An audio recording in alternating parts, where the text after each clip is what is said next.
Good morning student. Section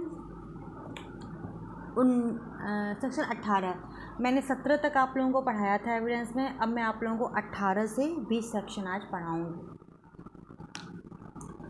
18 से 20 में आप लोगों को बताया गया कि कौन कौन से व्यक्ति स्वीकृत कर सकते हैं,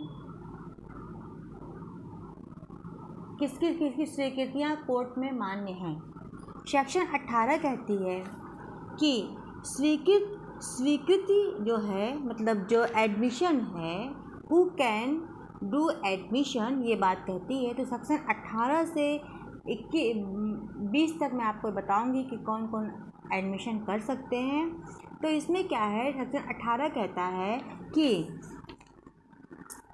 by party to proceeding of all his agent, कौन कौन, पार्टी और उसके एजेंट, ये दो लोग 18 में स्वीकृतियाँ कर सकते हैं। इसमें कौन कौन से लोग सम्मिलित हैं? रक्त संबंध, ब्लड रिलेशन, विधि संबंध, लॉ से रिलेटेड लोग और उसकी प्रॉपर्टी या उसके इंटरेस्ट रिलेटेड लोग, ये लोग भी स्वीकृतियाँ कर सकते हैं। इनको भी स्वीकृतकर्ता माना जा सकता है। 19 कहता है उन व्यक्तियों द्वारा एडमिशन जिनकी स्थिति बाद के पक्षकारों के विरुद्ध साबित की जा जानी चाहिए।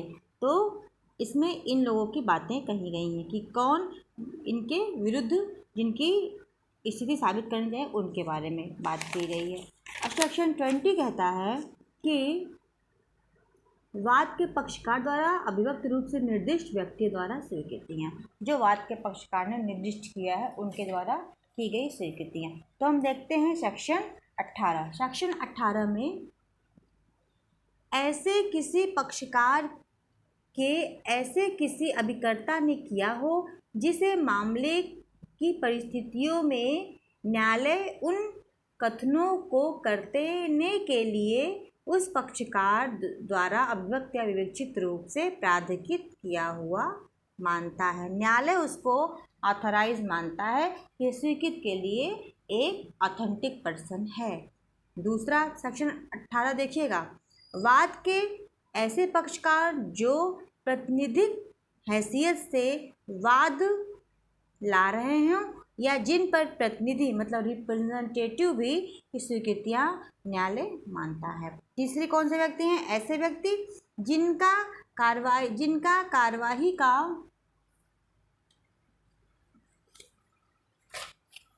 कार्यवाही की विषय वस्तु के में कोई वास्तविक प्रॉपर्टी या कोई धन संबंधी या कोई अन्य प्रकार का हित जुड़ा हुआ हो वो, और ऐसे व्यक्ति जिनके वाद के पक्षकार या वाद के विषय वस्तु से अपना हित उत्पन्न हुआ हो, यदि वे कथन उन्हें करने के लिए व्यक्ति के हित के चालू रहने के दौरान किए गए हैं, तो उनकी स्थितियाँ भी साबित की जा सकती हैं एज अ एडमिशन। अब रहा आपका सेक्शन 19। सेक्शन 19 कहता है कि वे कथन जो उन व्यक्तियों द्वारा किए गए हों, ये थोड़ा टिपिकल लैंग्वेज है, देखिए, वे व्यक्ति जिनकी वाद के किसी पक्षकार के विरुद्ध क्या साबित करना है, स्थिति का दायित्व साबित करना आवश्यक है। किसके? वाद के पक्षकार के अगेंस्ट उसकी पोजीशन या उसकी रिस्पॉन्सिबिलिटी साबित करना आवश्यक है। ऐसे लोगों की स्वीकृतियाँ, यदि ऐसे कथन ऐसे व्यक्तियों द्वारा या इस पर लाए गए वाद में ऐसी स्थिति या दायित्व के संबंध में है, ऐसे व्यक्तियों के विरुद्ध सुसंगत होते हैं और यदि वे उस समय किए गए हों जबकि उन्हें करने वाला व्यक्ति ऐसी स्थिति में पहुंच गया हो या ऐसे दायित्व से के अधीन है, तो उसकी स्वीकृतियाँ मान्य हैं। जैसे कि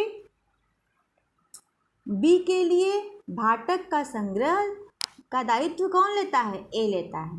ग द्वारा मतलब सी द्वारा बी को शोध भाटक संग्रह न करने के लिए ए पर बी वाद लाता है। ऊपर क्या है? बी के दायित्व का दायित्व कौन ले रहा है? क लेता है। अब जब ग इस पे क्लेम कर रहा है कि तुमको ये भाटक जो तुमने रेंट का वो किया है संग्रह, वो तुम दो तो नहीं देता है, तो कौन लाइबल होगा? तो बी ए पर ख वाद लाता है। ए इस बात का इनकार करता है कि सी से बी को ए इस बात को स्वीकार करता है क्योंकि वो दायित्व ले रहा है कि सी से बी को भाटक दे था। ग द्वारा यह कथन कि उस पर बी को भाटक दे है स्वीकृति है, और यदि क इस बात से इनकार करता है कि ग सी द्वारा बी को भाटक दे था, तो वह ए के विरुद्ध सुसंगत होगा। मतलब कि अगर कोई रेंट लेना है और ख जो बी है वो कहता है कि मैं बी के संग्रह के भाटक संग्रह का दायित्व क लेता है, जो रेंट की ज़रूरत बी को है और वो संग्रह करने का दायित्व ए ले रहा है। ग द्वारा जो सी है वो बी को शुद्ध भाटक संग्रह न करने के लिए बी ए पर बी वाद लाता है। ठीक है, जब भाटक किसको संग्रह करना था? बी सी को। जब ये नहीं देता है तो इस पे ये वाद लाता है। क इस बात को स्वीकार करता है कि सी ने बी को भाटक दे था। अगर सी द्वारा इस कथन पर कि भाटक दे है स्वीकृति है, तो ए इस बात से इनकार करता है कि सी द्वारा बी को भाटक दे था, तो यह किसके विरुद्ध? क के विरुद्ध, ए के विरुद्ध ये क्या होगा? ये स्वीकृत मानी जाएगी।